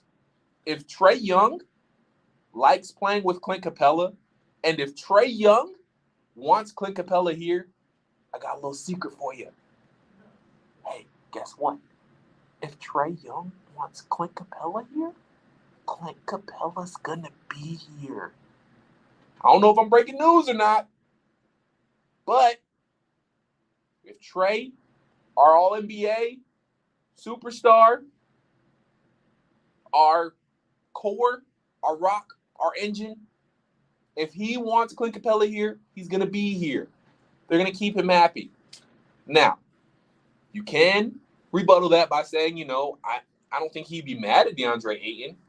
And I did see a report where, he wants Clint Capella here unless they're bringing in the Ayton or somebody like that. But, again, our problem is our defense. And DeAndre Ayton doesn't help our defense. We got plenty of offense. We got Trey. We got Dejounte. If we keep DeAndre can provide offense. If we keep John Collins, he'll provide offense. If we keep Bogey, he'll provide offense. We don't need any more offense. Can Clint Capella do a better finishing down low? Yes, he can. And guess what? He can work on that. He can work on that during the summer. He probably is working on that now. So, again, I wouldn't be mad at Ayton. I just don't think it's the right move. You don't need – I think assets are better distributed around or better spent on something else. And also, newsflash, the Hawks are broke. We don't have any money. And if we want Ayton, it has to be a sign and trade. Now, the Hawks did clear up a little bit of cap space by trading Jock Landale, which was the other player that we got in the Dejounte Murray trade. And they saved $4 million in cap, getting rid of Kevin Huerter as well. But I don't know if they're doing this, if they made those cap moves to maybe make a little room for DeAndre Ayton and, not have to be too crazy over the tax. But it looks like right now they might be trying to avoid the luxury tax. And if they're trying to avoid luxury tax, you can forget DeAndre Ayton because you got to sign him. It's going to have to be a sign and trade. You're going to have to spend money. Don't know if the Hawks want to do that.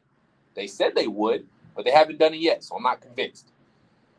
But we'll talk about that more next week on the Hometown Take. But next on the Hometown Take, it is time to get to Grillin' Dylan. Any question, any topic, tweet me, DM me, call me, 404-741-0929. You can ask me anything you want. It's Grillin' Dylan, and we're going to do it next on Sports Radio 92.9 The Game and the Odyssey.com app. It's time. The final stretch is here. Grillin' Dylan, get your questions in now.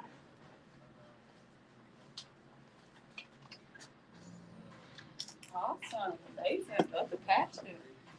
How many segments is that? 5? Yeah, we got one more. We had 4 really, really, really, really great segments. Love it. Thank you. You got a question from Rusty? Okay, bet. Yo, Dylan, got a good one, Dylan, question for you. Have you ever dunked on a 10-foot rim before? Can you dunk now? And if so, do you remember your first dunk? Oh, I love that question. Is Schlenk trying to get AM or KD? Okay, I got that one up here. Let me refresh this. Thank you, Bebe. I don't know why the dunk one didn't come up. Oh, there it is.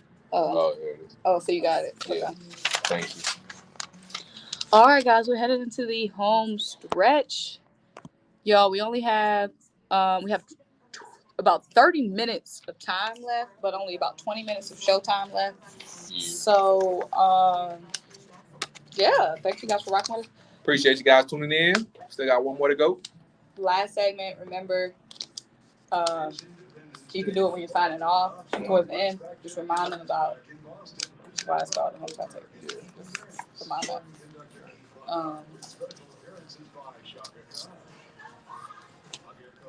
But yeah, I'm not recording this because they won't be able to hear it yet. Yeah, I don't know if you want me to just drop that motherfucker Richard. Oh yeah, I'm not really I trying want to talk about Deshaun Watson. I'm not really. You can just drop about that, dude. Yeah, nah, I'm good. I don't really want to talk about that. But there's one more. I'll text you. All right, appreciate you, Josh. I heard that name coming up. Yeah, I saw that. I'm not really trying to get into Deshaun Watson. It's not really for me to say. Yeah. He's wrong. Like, I don't know what's wrong with him.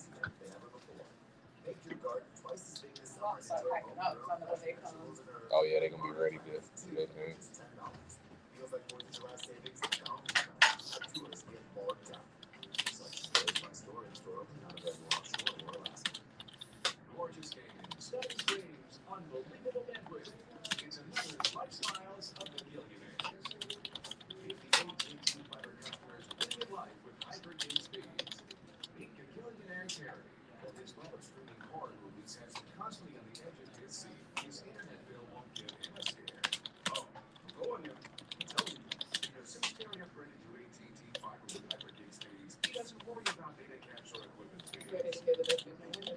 Right.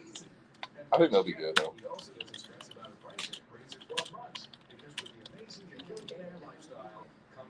So what? I can understand. He was gonna be here then for overnight shifts. So.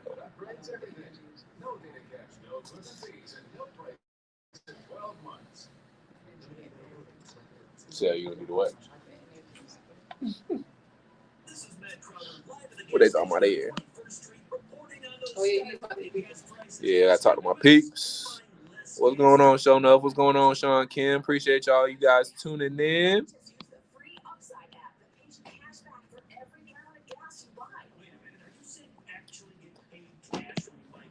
As it been mentioned, Aiden has a higher ceiling, can be coached up here. I mean, he can be coached up, I guess, but like, I'm just not. I just don't think he's gonna. I just don't like the fit, y'all. The defense, something less. The defense is just something less to be desired. I think Capella is a better fit. I think what he brings, his role, is just a better fit.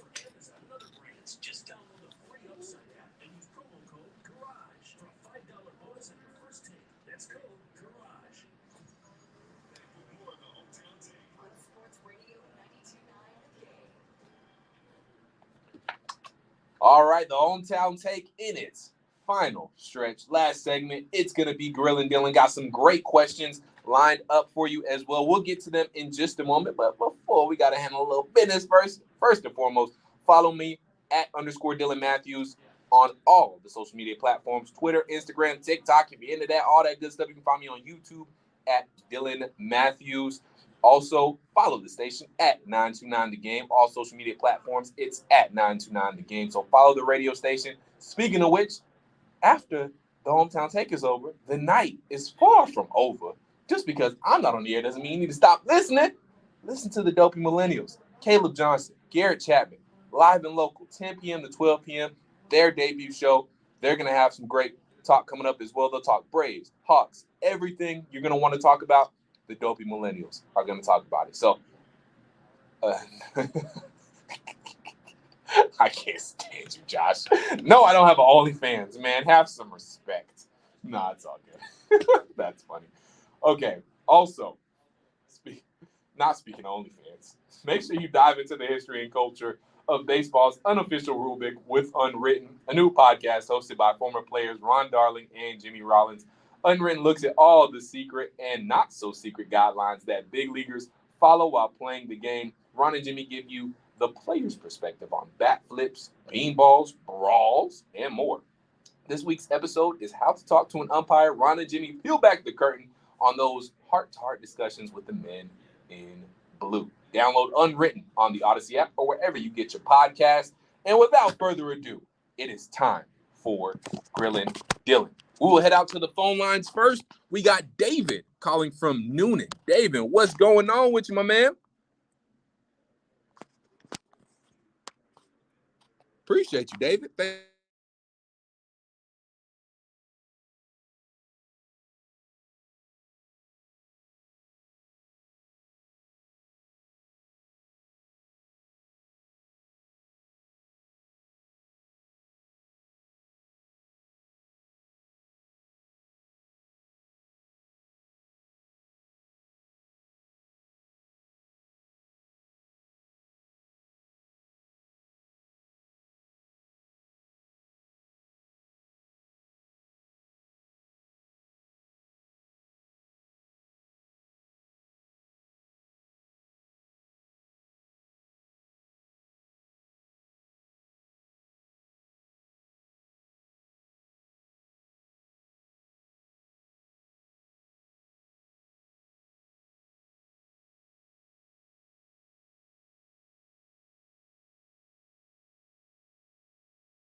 I've kind of seen all I need to see from Ben Simmons. Philip, I ain't going to hold you, my dude. It's a good thought, but Ben Simmons just seems like he likes money more than basketball, and basketball brings him money, and he's fairly good at basketball, so he plays it when he absolutely needs to.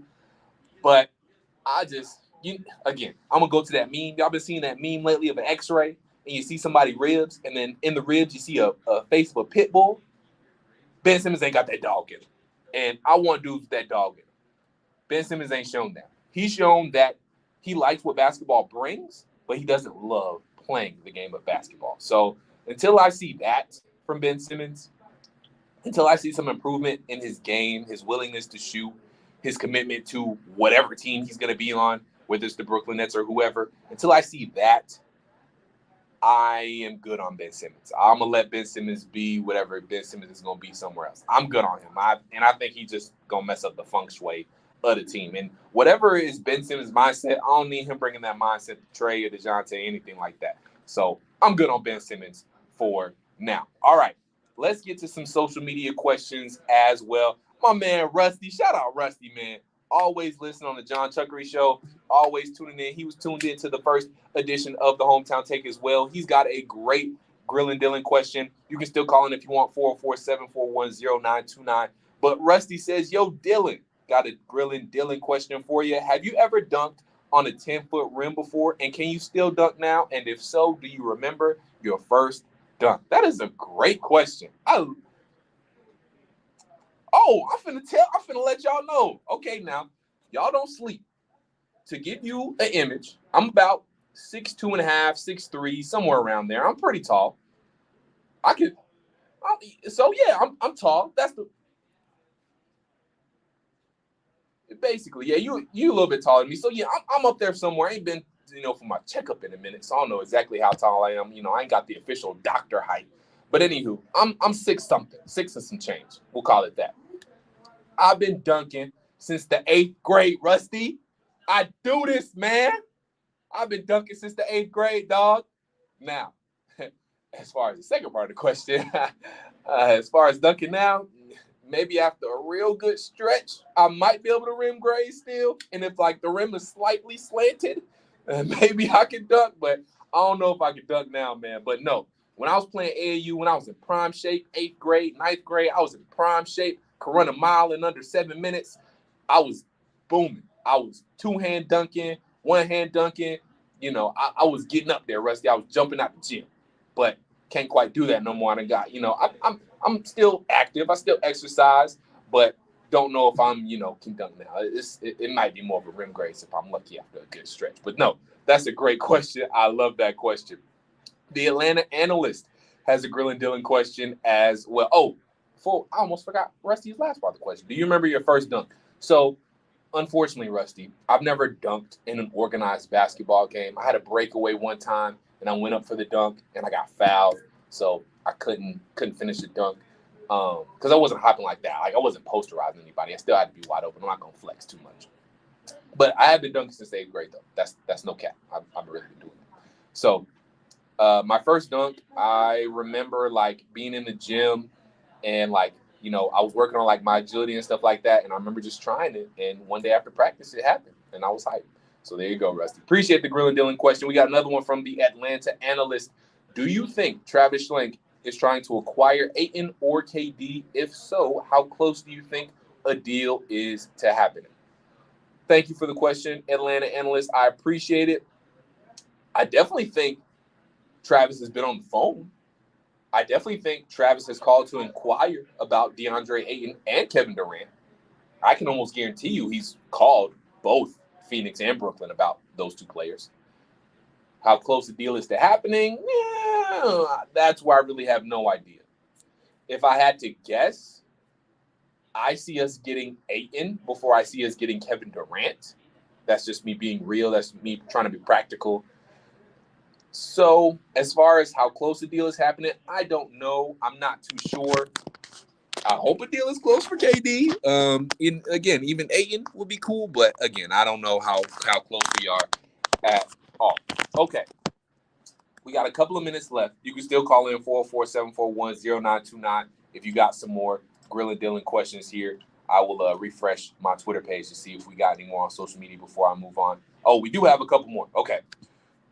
So, Juice Man says, what's your take on the NFL presenting no evidence on Deshaun Watson during his hearing? Should there be no suspension, no evidence, no criminal charges, 20 settlements? Ugh, man. This one's sticky. I appreciate the question, Juice Man. I think we all know Deshaun Watson is wrong. I think we all know the Houston Texans are wrong. Where there's smoke, there's fire. And I know there was no criminal charges. I know he settled with 20. And I know, some of it from, I'm not even going to speculate on that because I just don't know. There's got to be a suspension just because the way he brought, just the light that he brought the league into, just of the mess that he created for the NFL, the mess he created for himself.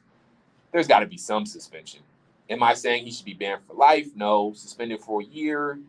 I don't know. But there is going to be some sort of suspension, and there should be some sort of suspension. I mean, again, I'm not going to say whether he did it or didn't do it. I can't take that side. I have no idea. I don't want to speculate, especially not something on, not on that subject. So I have no idea. But I do think there should be some sort of suspension just for the simple fact of the light he put the NFL in and the position he put himself in. So there you go, Juice Man. Sorry, I don't want to elaborate too much on it more. I don't want to leave that alone. Rusty got another Will and Dylan question, so we'll shout out my man Rusty again. Yo, Dylan, who wins a 2-on-2 street fight between Peter Griffin and Cleveland versus Quagmire and Joe? Oh, I love Rusty, man. He always asks great questions. Okay. 2-on-2 street fight between Peter Griffin and Cleveland. So it's Peter and Griffin. It's Peter Griffin. Peter and Cleveland versus Quagmire and Joe. I think the easy answer is Rusty. That's Peter and Cleveland all day long. First of all, Joe obviously knows his way around a wheelchair. And if you ever watch Family Guy, you gotta watch Family Guy. But Joe knows his way around a wheelchair, and that's great. But I mean, Peter is straight savage. Cleveland can hold his own in a fight. So I think Peter would take care of Joe, and I think Cleveland would take care of Quagmire. Quagmire's a stick. Quagmire's not going to beat anybody up. He doesn't have any muscle. He's a twig. So I'm taking Peter and Cleveland, Rusty. That's my answer on that one. Quagmire and Joe, Joe would have to carry the load. And I think Quagmire gets knocked out quick, and then Joe ends up getting jumped by Peter and Cleveland. So there you go. That's my take on it. Okay, we got a couple minutes left before we end this edition of the Hometown Take. Shout out to everybody tuning in. Again, at 929 The Game on Instagram and Twitter, at _Dylan Mathews on Facebook, Instagram, Twitter, all that good stuff. So follow me. Thank you for tuning in. I want to get into one thing. This has nothing to do with sports whatsoever. I think people are sleeping on this new Drake album. I've been meaning to get this take off for a minute. I think y'all sleep. I'm not going to say this is his best album. I can't call it his worst album either because it's not a rap album. It's a dance album. It's different. And this is his first dance album, like truly dance album. Has he had other dance songs? Yes, but you can't compare this album to anything else because it's a dance album. He hasn't had a dance album before. So I can't compare it to anything else. But I do know, what I can say is he got some slaps on there. I mean, the first 7 songs are amazing. The intro's only 30 seconds, but that's whatever. But Text Go Green is a banger. I've been listening to that, jamming to that for weeks now. Y'all already know about Sticky. You already know about Jimmy Cooks. But Currents, a little bop. Massive, bop. A Keeper, bop. I mean, it's a nice little vibe. So if you take yourself away from Drake and what he does as a hip-hop artist, what he does as a rapper, and enjoy the type of music that he is making and enjoy what that music is supposed to do for you, I think you'll enjoy. Honestly, never mind. Speaking of which, that is my time. Thank you guys for tuning in. This was another edition of the Hometown Take on Sports Radio 92.9 The Game. Want to leave you with one more thing because we are 3 weeks away from the MLB All-Star Game. Check out Odyssey's Big Time Baseball podcast with Cody Decker, Tony Gwynn Jr., and MLB insider John Heyman, who covers all things MLB. And if you're looking for an inside scoop on what's happening in baseball from the field to the clubhouse and front office, then this is the podcast for you. New episodes of Big Time Baseball every Monday on Odyssey or wherever you get your podcast. You can get this version of the Hometown Take on 929thegame.com if you missed any of it.